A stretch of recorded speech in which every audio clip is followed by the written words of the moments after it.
বিস্ময়কৰ মেধা সম্পন্ন বয়স মাত্ৰ 12 বছৰ 12 বছৰতে অধ্যাপক হিচাপে নিযুক্তি পোৱা সুবৰ্ণ আইজাক বাৰী উপস্থিত হয় কামৰূপৰ গৰৈমাৰীত বিশ্বৰ সৰ্বকনিষ্ঠ অধ্যাপক সুবৰ্ণ আইজাক বাৰীয়ে ৰাষ্ট্ৰীয় সংগীতেৰে আৰম্ভ কৰিলে নিজৰ ভাষণ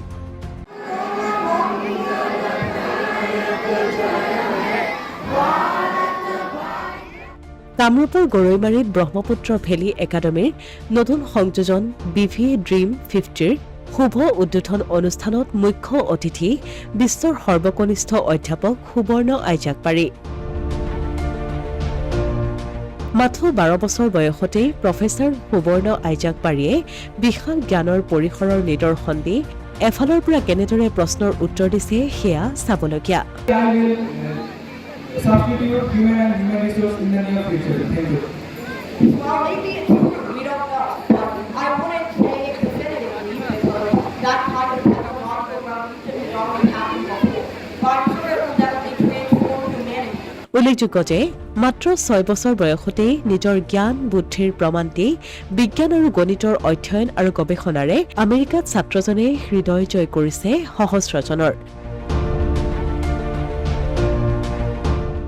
তাৰ পাছতেই হাৰ্ভাৰ্ড বিশ্ববিদ্যালয়ৰ পৰা লাভ কৰিছিল তেওঁ বিজ্ঞানীৰ স্বীকৃতি পিছত মুম্বাই বিশ্ববিদ্যালয়ৰ এখন মহাবিদ্যালয়ত বিস্ময়কৰ মেধাসম্পন্ন সুবৰ্ণ আইজাক বাৰীক নিযুক্ত কৰিছে অতিথি অধ্যাপক হিচাপে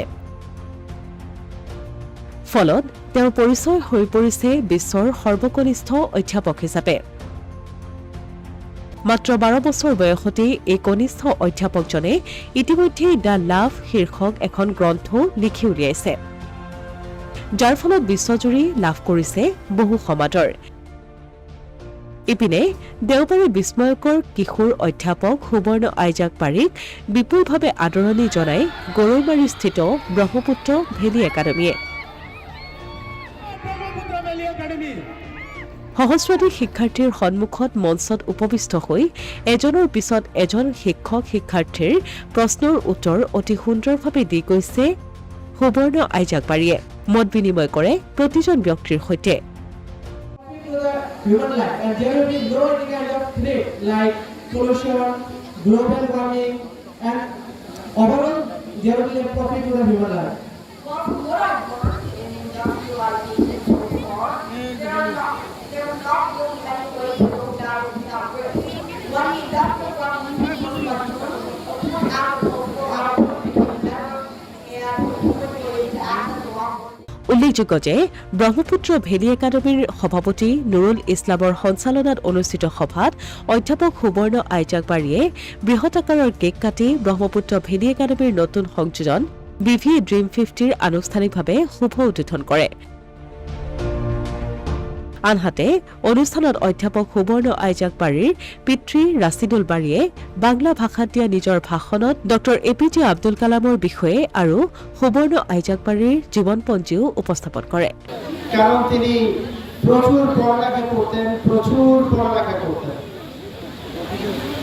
APJ আব্দুল কালাম কিভাবে ভারতবর্ষের মিসাইলের জনক হয়েছিলেন কারণ তিনি শুধুমাত্র তার জাতি গোষ্ঠীর মানুষকে ভালোবাসতেন না তিনি ভারতবর্ষকে ভালোবাসতেন আপনারা এখানে যারা আছেন তারা সবাই ভারতবর্ষের সন্তান আপনারা যদি APJ আব্দুল কালামের মতো হতে চেষ্টা করেন তাহলে দেখা যাবে এখান থেকে যদি আপনার কত মানুষ আছে আমি তো জানি না কত বাচ্চা আছে আমি তো জানি না সব বাচ্চা যদি APJ আব্দুল কালাম হওয়ার স্বপ্ন দেখে তাহলে শুধু ভারতবর্ষ না পৃথিবী পরিবর্তন হয়ে যাবে এবার আমি সুবর্ণের কথায় আসি আপনারা তোমরা যারা বাচ্চারা আছো তোমরা সুবর্ণর মতো না সুবর্ণর চেয়ে আরো অনেক বড় হতে পারবে সুবর্ণর জন্ম 2012 এপ্রিল মাসের 9 তারিখে নিউ ইয়র্কে যুক্তরাষ্ট্রে 2 বছর বয়সে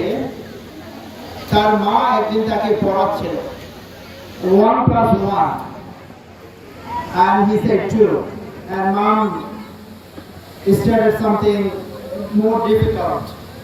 2 times 2, and he said 4. And then he started interrogating his mom. He said, Mom, if 1 plus 1 is 2, then n plus n should be how much, Mom? And then mom, তার মা অনেকটা surprise হয়ে গেছে। তার মা বললো 2n, এবার সে বললো তাহলে n টাইমস n। এবার মম মানে মামার জন্য কঠিন হয়ে যাচ্ছে। অসমীয়া প্ৰতিদিন ডিজিটেল সংবাদ গৰৈমাৰী।